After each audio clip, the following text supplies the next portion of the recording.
Ruthless hunters, natural-born killers, constantly on the prowl for new prey.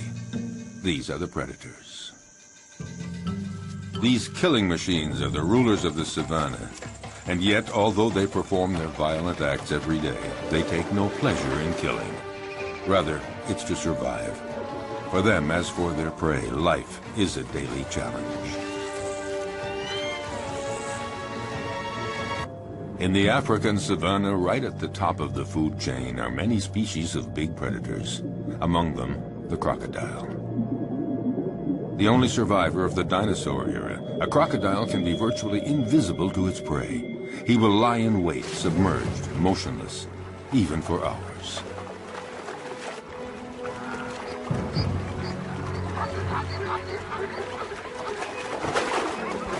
Fearsome, discreet, wily, he is perfectly adapted to life in the water and has the sinister reputation as the most dangerous killer in Africa.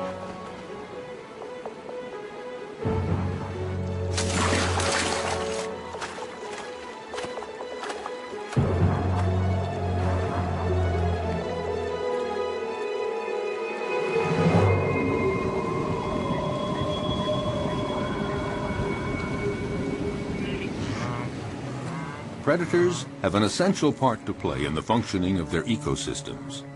By congregating at places where their prey can cause pollution, they limit proliferation, sparing other species that are few in number. Predators as a group, in limiting populations, help to preserve species that might otherwise eliminate one another.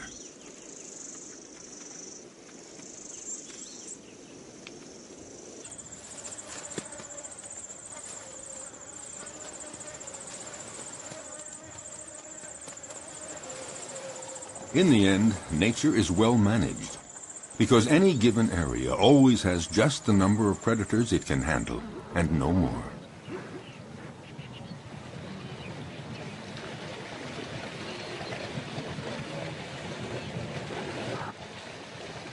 Each predator has its own way of hunting. Their strength and speed seem to protect them from many dangers, but their never-ending need for food, for survival, drives them constantly to keep hunting. Even when prey is abundant, chances of success are never sure. Often it depends on the strategy of the attack.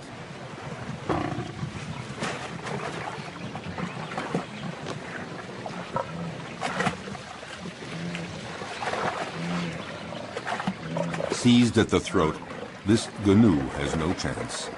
The lioness's jaws have broken its spine.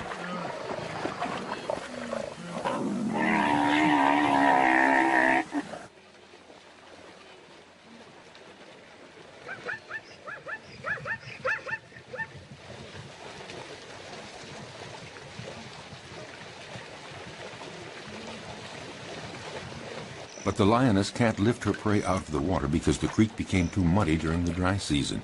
She has to devour the animal here where it was killed, a rare practice. Usually several lionesses hunt together, but there are occasions of solo hunting, and then the lioness can rely only on herself to defend her kill. The prey has barely been taken when other predators start pointing their snouts toward the meal. Yes, it is not enough to hunt down and kill your prey. You have to defend it, too.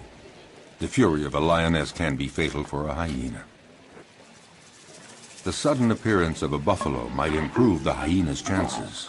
But is the big animal a real danger for the lioness? The buffalo keeps approaching, trying to frighten the lioness away from her kill. The herbivorous avenger forces the lioness to flee up a tree. High up in the acacia tree, she keeps a needle-sharp watch on what is happening below. Finally, the buffalo lets the lioness come down, and the hyena sees his chance evaporating. In fact, the hyena gives up. The lioness could return to the dead prey at any moment to finish her meal. No, the hyena would rather try elsewhere, where a family of cheetahs is hunting in the area. At one point, the contest threatens to become fierce unless the hyena is content to be a little patient.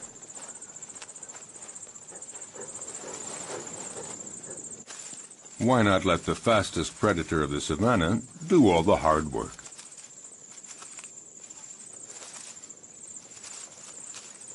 The female cheetah hunts alone because she can't count on her progeny. In this case, 3 teenagers. They're too young and too clumsy. Her hunting technique is simple. Just race to the prey as fast as possible and deliver a powerful swipe of the paw to throw the animal off balance. Once it's on the ground, the cheetah's powerful jaws sink teeth into the throat, and that's that. Once she sets off, there's no turning back. There is no room for error. Yes, this may be the fastest animal on Earth, reaching speeds of 100 kilometers per hour. That's 60 miles per hour. A gifted sprinter. But she soon runs out of breath and finds it hard to take the turns at high speed.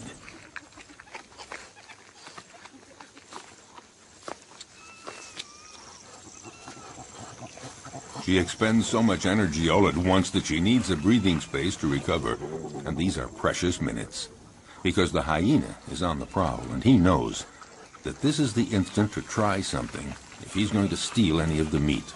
The young cheetahs waste no time in munching off the first bits. The cheetah senses danger, but what can she do? These kids are too clumsy to make any sort of organized resistance.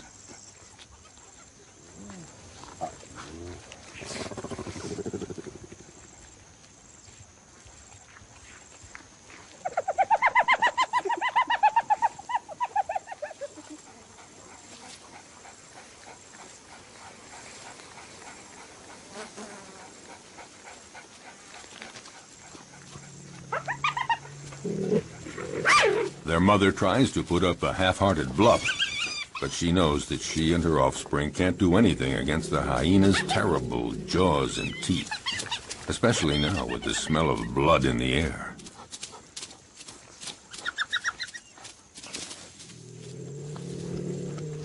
She doesn't even try to fight.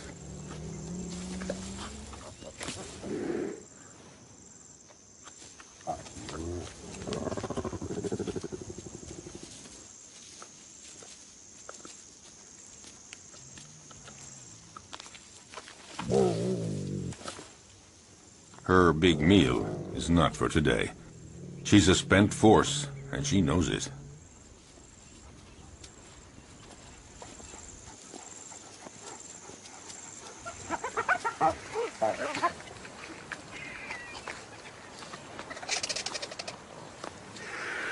The scent of blood draws many scavengers.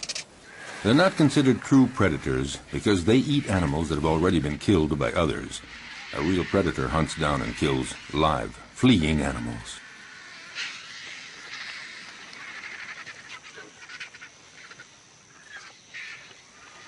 As for the hyena, his patience has paid off, and he can eat to his heart's content. And that is apt to be a quarter of his weight, nearly 20 kilograms, 40 pounds of fresh meat. Of course, the vultures might invite themselves to take some of it.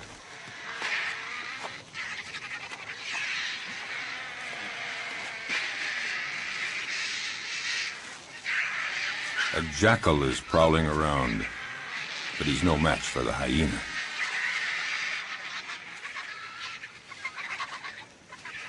He, in turn, will find his meal someplace else, since the vultures don't seem to be in a sharing mood, not even to give a morsel. So he has to fall back on more modest prey.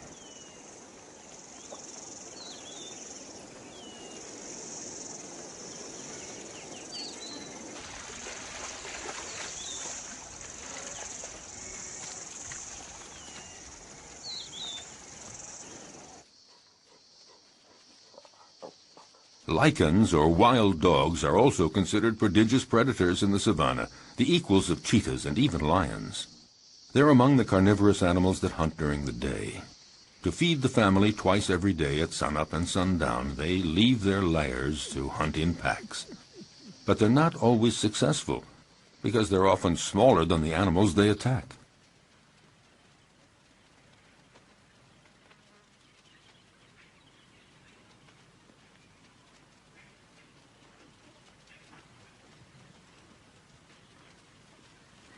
These creatures are classified between the dog and the hyena, and they're sometimes called hyena dogs. They drink very little, and their prey can be antelope, zebras, gazelles, and gnus. They're about the size of a big dog, but they're considered, perhaps, the most effective killing machine in the animal kingdom. They hunt in packs, like wolves. Alone, one could never take down a Thompson gazelle or a young gnu. So it's vital that they hunt in packs, and this requires a well-planned division of labor. First stage, sneak up on a herd to spot one that is young or weak.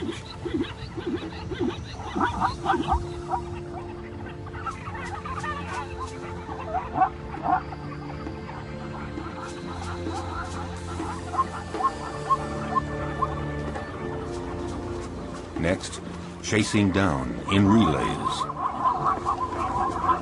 They charge the herd to scatter it and isolate the victim.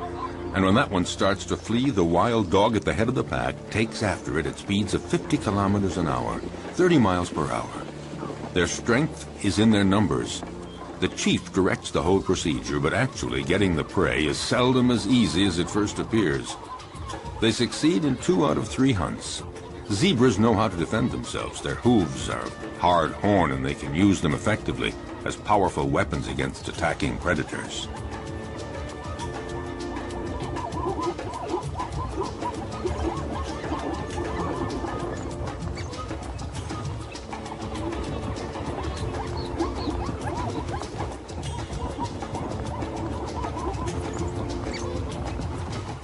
This time, the zebra herd manages to fight off this pack that isn't really prepared for this morning chase. Herbivorous animals know how to put up a good defense. Elephants stand very tall, and they fear none. But the others have to learn the behavior patterns of their potential predators. They know when they're hunting and when they're not. So it's common to see a herd of zebras calmly munching plants just a few feet from a relaxing lioness. But the zebras are watchful all the same. The stallion stands slightly apart like a sentinel. When he senses danger, he alerts the others with a whinny. Instantly, they all form a group and they flee together, with the stallion bringing up the rear, where he can nip the legs of the slow zebras to make them keep up with the others. But the greatest danger for all of them is crossing a river, because it's there that crocodiles lie in wait. If crocodiles are seen as the most frightening predators on the planet, it's because they're not only clever and strong, they have another weapon: their patience.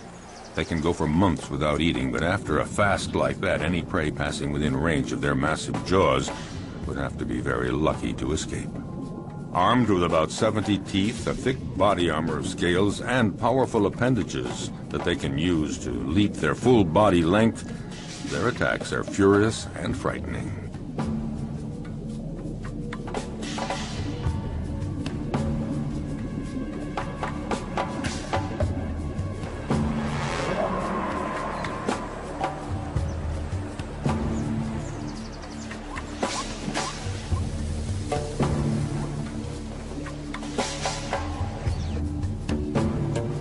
Their body submerged to surface level in a river or a pond makes them almost undetectable, just a part of the environment, until they surprise their victim.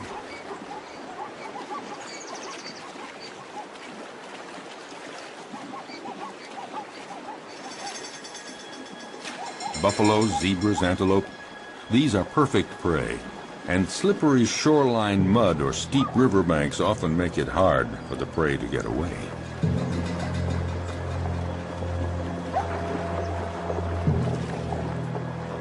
A female crocodile decides to go after a young zebra that has been separated from the main group in the middle of the flowing water.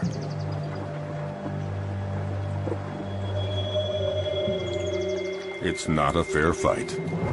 Alone, terrified and wounded in the river, the animal doesn't know where to go or how to get away. The female crocodile tries to drag the wounded creature down into the water, but the youngster is resisting ferociously. It's hopeless. The crocodile has to have a better hold. The prey might get away. Whatever it takes, she has to get a firmer grip with her jaws, and in those few seconds, the zebra could get away.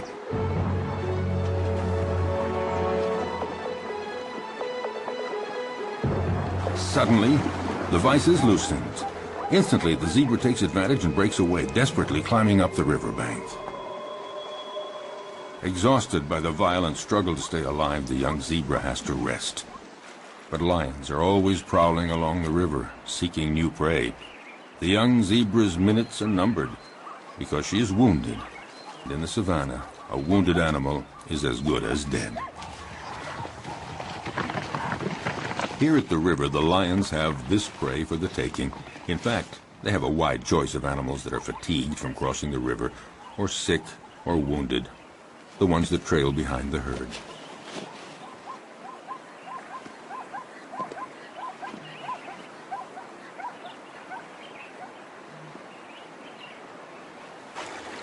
As for the crocodiles, they gather around the only crossing point for the animals. A zebra sounds an alarm to warn the others. But the crocodiles are well aware. They know all they have to do is lie in the water and wait. Sooner or later, the next grazing animals will give in to the strong temptation to cross. It might be Thompson gazelles, eager to find that greener grass on the other side. For them, crossing the river is a real adventure. They're too small to resist the current. They wait, hesitating to take the first step. But for all their fear and reticence, the lure of the wonders sure to be found on the other side becomes too strong. The ones motivated by frantic urges to migrate often pay for their audacity with their lives. Sharing meals is a well-established tradition among crocodiles. A female comes to the party, but the prey isn't big enough for two. You don't share a gazelle. Resigned to this, the guest has only to reach the riverbank and participate in a crocodile's favorite pastime, the siesta.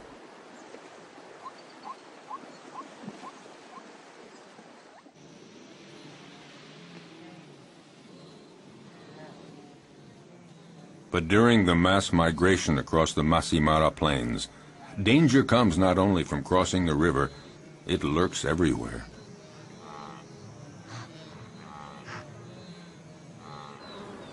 A well-organized pack of wild dogs attacks a young gnu. It's encircled and separated from the herd. The predators then go at it fiercely, relentlessly, showing no mercy. The gnu is exhausted. It's time for the kill. At one point, the animal nearly falls to the ground. One of the wild dogs seizes a hoof. And finally, the creature drops. Often, the attackers will hold the muffle of the prey tight until it stops all movement.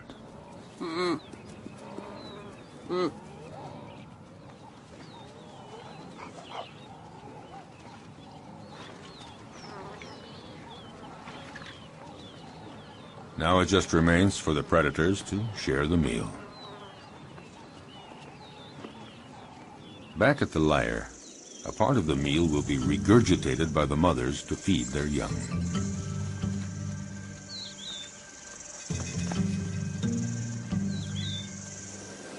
It may seem that predators are ruthless. They show no mercy at all. But they kill only when they're hungry. Their potential prey senses this. As we saw, herds are often oblivious to lions walking almost beside them. But if a herd senses that a lion is hungry, they are away and fast.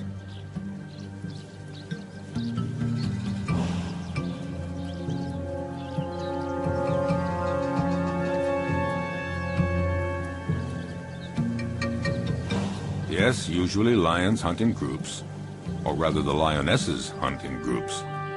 Males take no part in the hunting. They are content to feast on what the females bring in.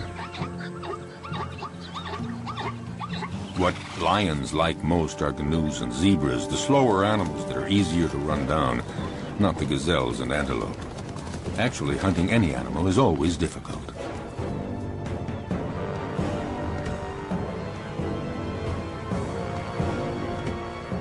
When hunting in groups, lionesses lie in wait, upwind, but one is stationed downwind. They wait for the right moment, and then come out all at once, heading straight for the herd. The targeted animal is, of course, terrified and runs in all directions. There's every chance that the ambush will be successful. It is said that the zebra has an anti-lion camouflage. When they're running fast and trying to get away from the lions, their stripes create an optical effect that makes it difficult for a lion to distinguish where one zebra starts and the other ends. Unfortunately for the zebras, the effect isn't very effective.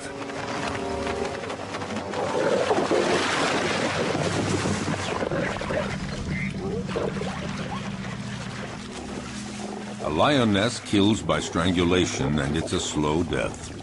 The victim tries to get breath. It might take 10 minutes before the animal dies. The success score for females that hunt alone is fairly low. It's about 17%, one kill in every 5 attempts. This makes the survival of the lion cubs fairly uncertain. It's not surprising that they prefer hunting in groups. Today, the lionesses and the cubs are eating as fast as they can before a male comes along to take his share. When a male is present, he is always served first. But this time, Mom and the kids will have full stomachs. All the same, the odor of the carcass draws famished hyenas.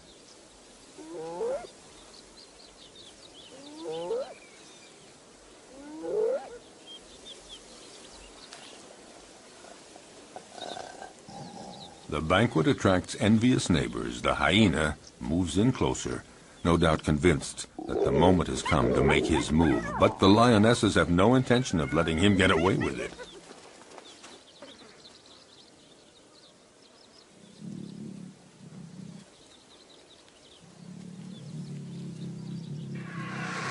He's going to have to wait until the lion family has had its fill, and then he will move in to find they have left him a few bare bones.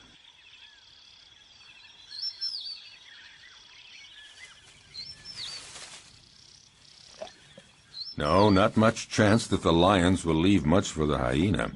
Well, if there's nothing here, the hyena has to resume a solitary quest. Why not seek out tender prey, fresh meat, for instance, an unsuspecting, defenseless baby cheetah? For out in the wild, hostile nature, the lives of the young, whether predator or prey, are often precarious.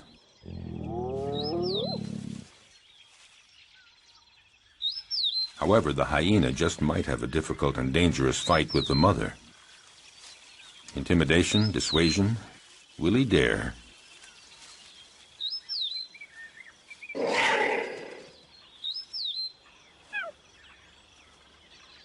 No, the risk looks too great. The hyena goes on his way and keeps on the prowl for other prey.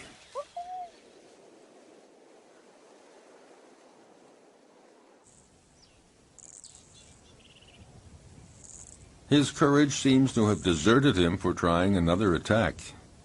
Off the hyena goes looking for any food to quell the pangs of hunger. Once the danger is over, the mother cheetah is required to leave her little ones and go off to hunt. But will they be there when she returns? In the savannah, cruel choices have to be made. The hyena appears to have gone off and is now far enough away. The cheetah has to go for it. A quick hunt and then back to the lair.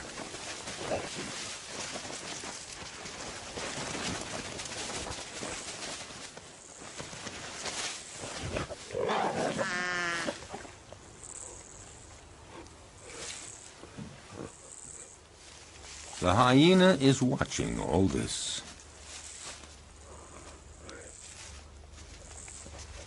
And a little too sure of itself approaches the cheetah, certain to come out the winner.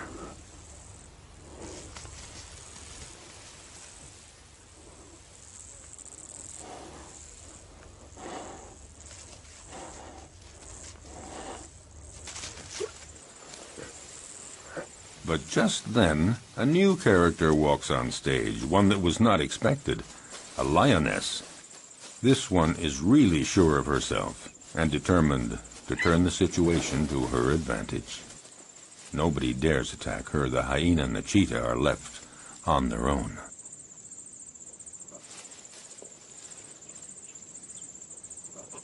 Indifferent, the lioness ignores them with the arrogance of a victor.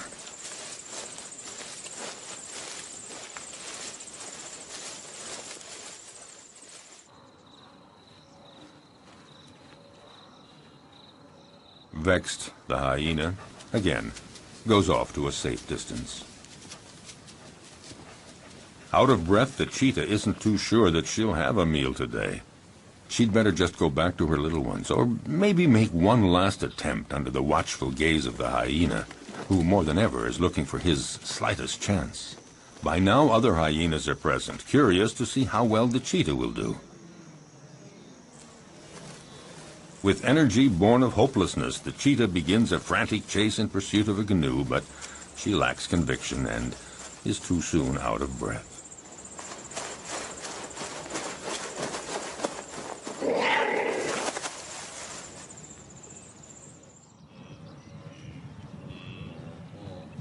Even the gallery of watching hyenas doesn't think that she'll succeed.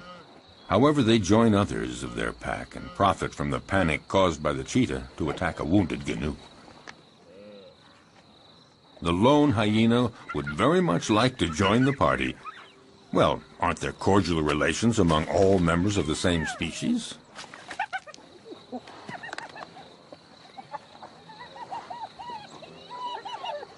No cordial relations at all. A very strict social order determines relationships among individuals in groups of hyenas. The loner is not part of this group, so the dominant female directing the group chases him away in no uncertain terms.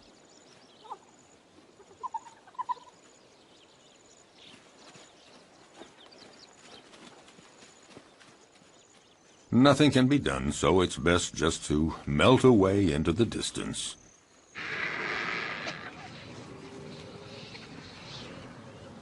The dry season is drawing to a close, and carnivorous animals are finding less and less game, and they're growing weaker. The hyena has been walking for a week, looking for food, doing anything to blot out the terrible pangs of hunger. He has just about enough strength to stand up and return to his lair.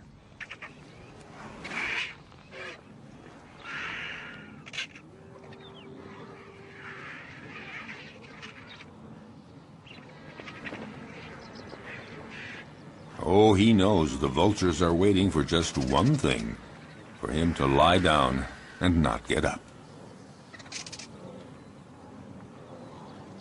But hyenas belong to a species with incredible resistance. Gathering up all his strength, he sets off on his quest.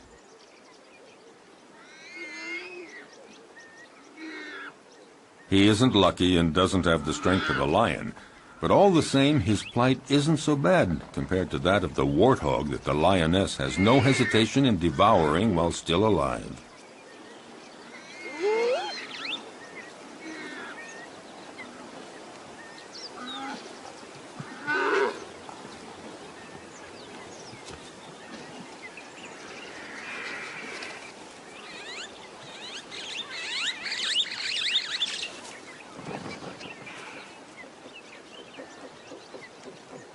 The hyena was right to wait around for a while.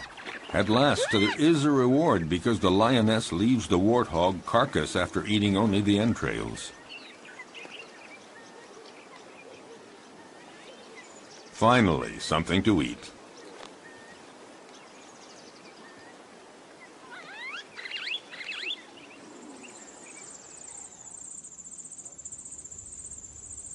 Even among lions, survival isn't always so easy, at least not for the cubs. They may be the offspring of the animal king, but their future is often compromised.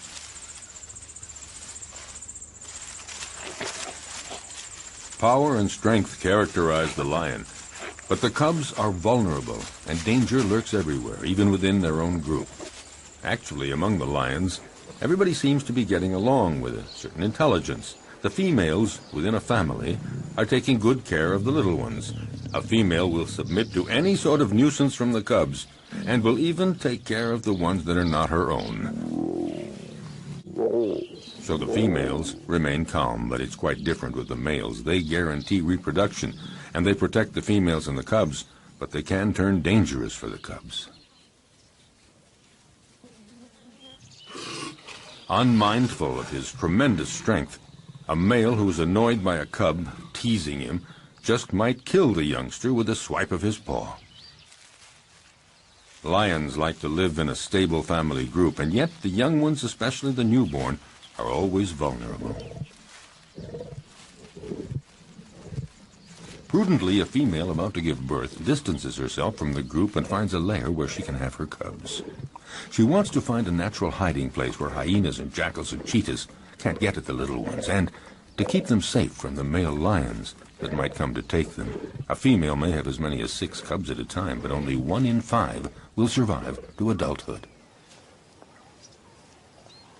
Cubs are most fragile during the first 20 months. Then they are young adults.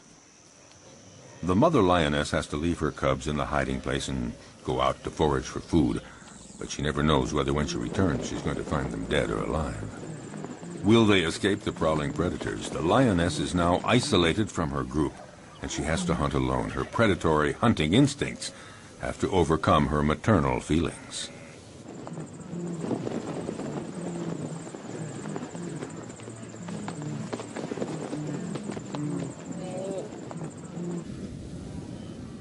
She must go off to hunt even though solitary male lions are prowling the area. They pose an enormous danger for the newborn cubs. If a male lion discovers them, he will probably kill them at once. Time is of the essence. The female must get back as quickly as possible.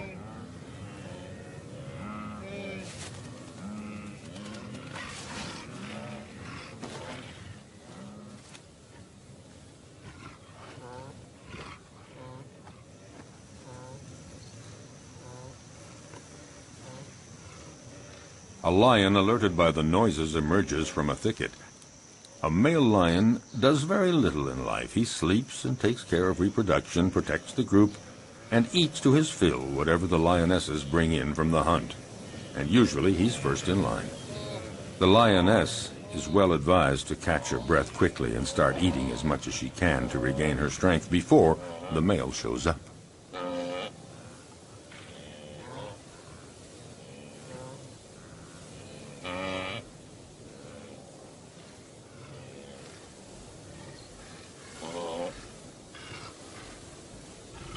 "5 kilograms, 10 pounds of meat every day. That's what every male or female lion requires for survival.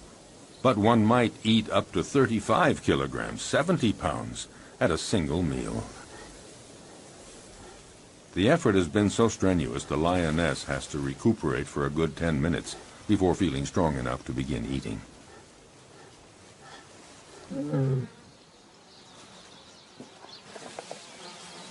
Drawn to the food, the male approaches the female. She submits because she knows the social order within lion groups. Males take first. Hence the lion's share, and here it literally means that he takes all the best pieces for himself, and he takes them before anyone else in the group. A male lion can be the most powerful predator of the savannah if he chooses. He's fearless. No animal would ever approach his killed prey.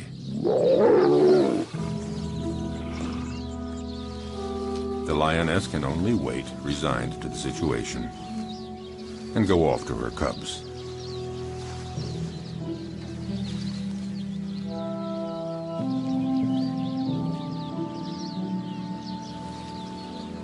Returning from the hunt, the young mother lioness has to make her presence known.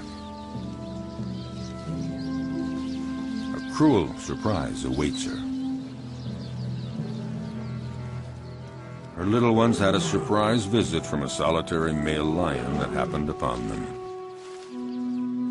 Only one cub remains, but it's dead.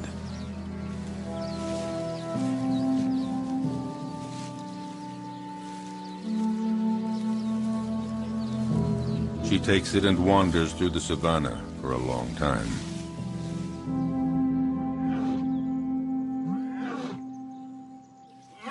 Before she can bring herself to give up the cub's body to the vultures.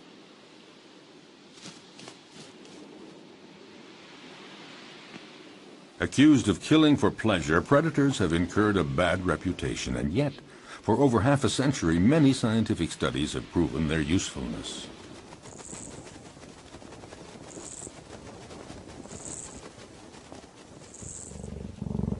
A number of predators are key species that enrich their region and determine the structure of animal communities. They maintain a good balance between various species. Attempting to suppress the predators to protect nature is a mistake, because any place without predators is not a stable environment. On the contrary, it's an artificial habitat made poorer and more fragile.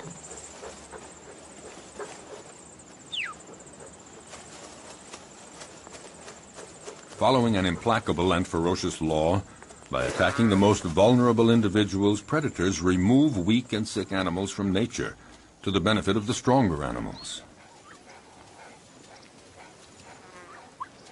For all that, the life of a predator is not so simple. Nature's implacable law applies to them, too. A sick predator, one that is wounded or not very good at the art of hunting, will in turn disappear. Learning to be a good hunter requires a long period of instruction. For example, a female cheetah has to take great pains teaching her young to hunt, so they learn to recognize and stalk down their future prey. They have to be taught how to choose prey, sense all its reactions, and know how to get it. Most important, young cheetahs have to master the essential swipe of the paw that knocks running prey to the ground. As a rule, the cheetah is certainly a superb sprinter, but since they can't take the quick turns at high speed while running, they have to rely on striking their prey precisely and forcefully with one paw, throwing it off balance and dropping it to the ground. The students learn this by practicing on a young live antelope provided by their mother.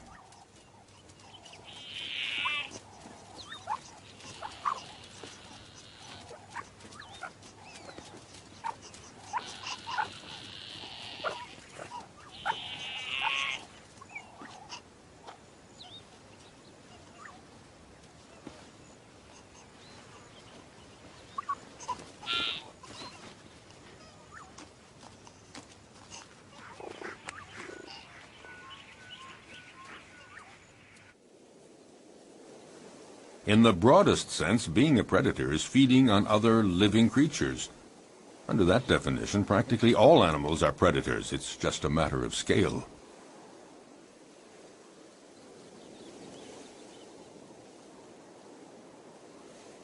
In the savannah, baboons are for the most part omnivorous, but sometimes they reveal themselves as accomplished predators. The males have no hesitation in attacking other mammals that they may encounter on their way.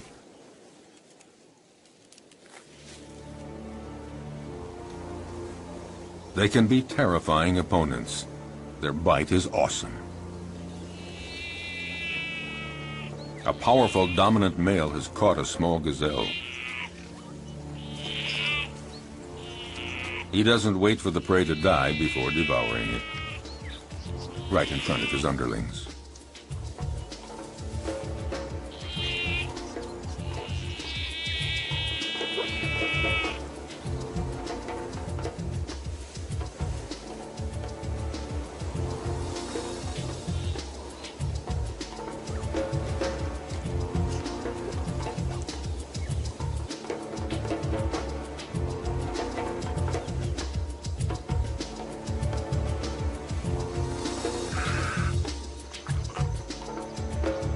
This male may leave a few scraps for others, but only after he's had his fill.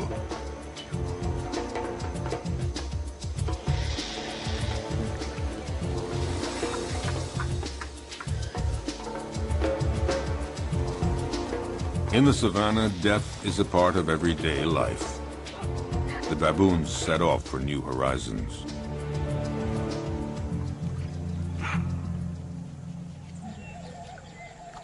But predators are not limited to attacking weak herbivores. They devour other predators, and at every opportunity. Some animals are completely oblivious to the danger present along the riverbanks. Like young baboons, apparently, the smaller the predator, the more invulnerable they feel. Foolhardy or oblivious, the baboons have apparently decided to tempt the devil, and this particular devil is a crocodile. For the young ones, the game is approaching the riverbank as close as possible, but for the older ones, the most exciting provocation is in actually drinking from the river very close to a crocodile who's pretending to be asleep. It would seem that the one taking the greatest risk is matching himself against the most dangerous predator of the river. A youngster takes one chance too many, and things get dramatic.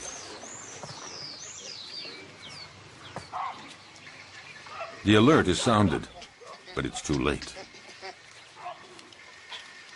The entire group looks on helpless, seeing the young baboon in the jaws of the hungry crocodile.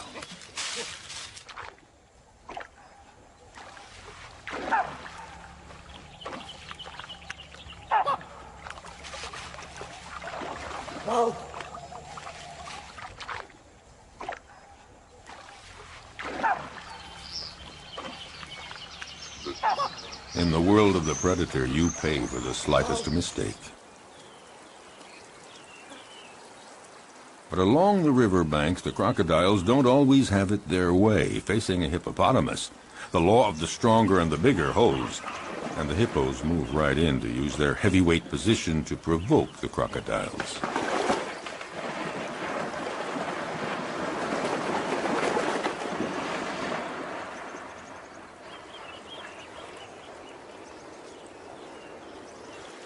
The hippos and the crocs live together in the river. The crocodiles may present no direct threat to the hippos, but all the same, they might go for a young, defenseless crocodile. Defending territory, provoking, hippos are quick to show disdain for the crocodiles as soon as they're big enough to intimidate them, and in response, the crocodiles feign indifferent. Even the youngest get in the game. On dry land, the adult crocodiles do their best to frighten the hippos.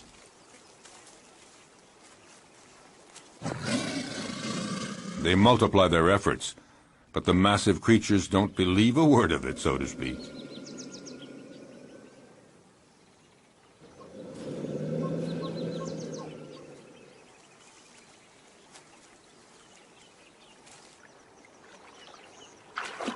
If duels between adults held on land seem not really dangerous for the combatants, it's not the same in the river, when the crocodiles are again in their preferred hunting ground.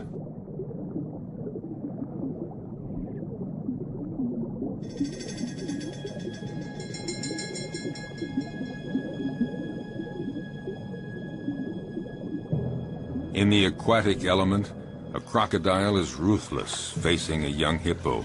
Didn't realize how dangerous it is to get separated from the group.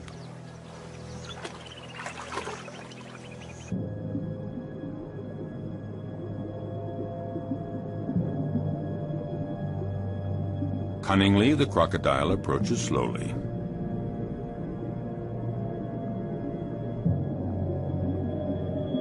Very calmly, it pursues the prey, waiting for the right moment to strike.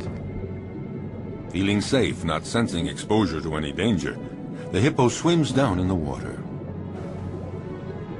And the crocodile glides effortlessly. He's in no hurry.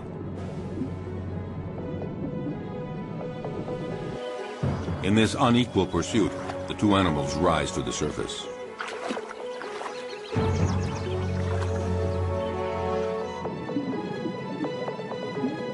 It only remains for the crocodile to pounce and pay no penalty.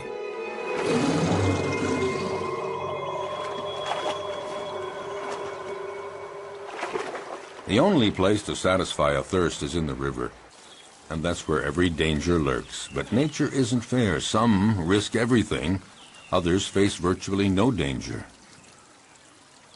Take the giraffe, gaining considerable protection from its great height. Still, it's in mortal danger drinking at the river, because it has to spread its legs, and in this uncomfortable position, the giraffe is highly vulnerable.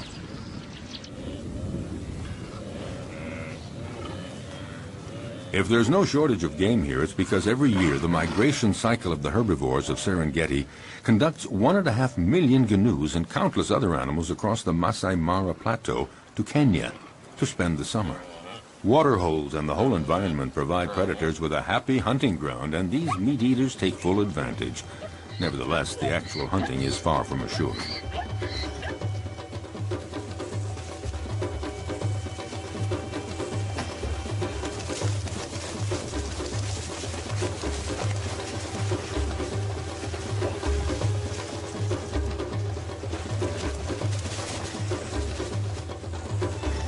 As always, some succeed and others fail, but it's not because there's no game. Some prey defend themselves with enough energy to repulse the most ferocious attacks. With 4 against 1, the cheetahs seem to have achieved their goal. But such combats don't always end as predicted. It would appear that the cheetahs have the advantage, but that doesn't take into account the endurance of their opponent or the canoe's instinct for survival.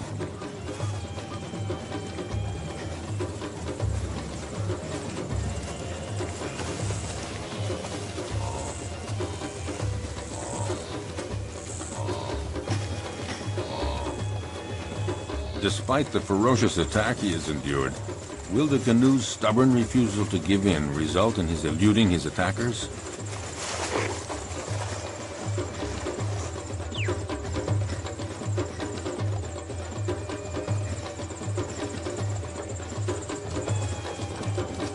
Thrown off balance by the canoe's sustained fury in managing to escape their claws and teeth, the cheetahs seem unable to administer the fatal blow.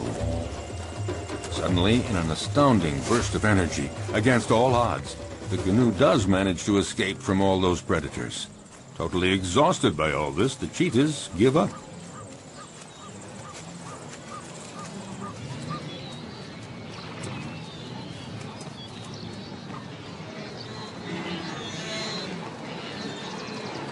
In this immense jumble of thousands of canoes and zebras and gazelles, as we have seen, the most fearful moments of their long migration trek come when they have to cross the river.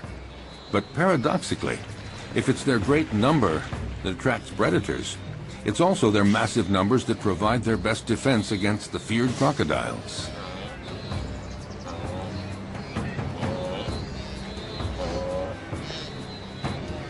The canoes throw themselves into the river, where the crocodiles await them to conduct them to their doom. But there is such a density, so many animals churning in all directions. In this confusion of horns and hooves, the crocodiles are confused, unable to find a precise target. Some of them even stomp on crocodile heads in their frantic, panicky movements.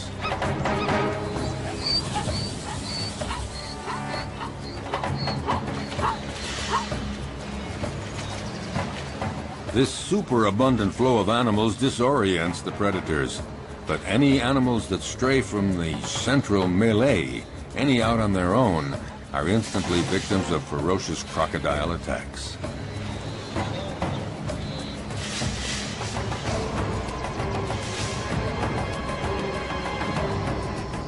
The prey is seized in a single leap, the victim rendered rigid by the pain of the bite, held firmly in those massive jaws, and the crocodile begins to devour the animal. Often several others quickly come to share the feast, unless the first crocodile can manage to plunge the prize to the bottom of the river. If there were not predators on the Great Plains of the African savanna, it would create a major imbalance in the proper development of the ecosystem. Nature creates a balance where each animal has its place in the food chain. All species reproduce and evolve according to a cycle that allows them to live together in the same territory. Without predators, some species would overdevelop to the detriment of others, possibly resulting in the extinction of species.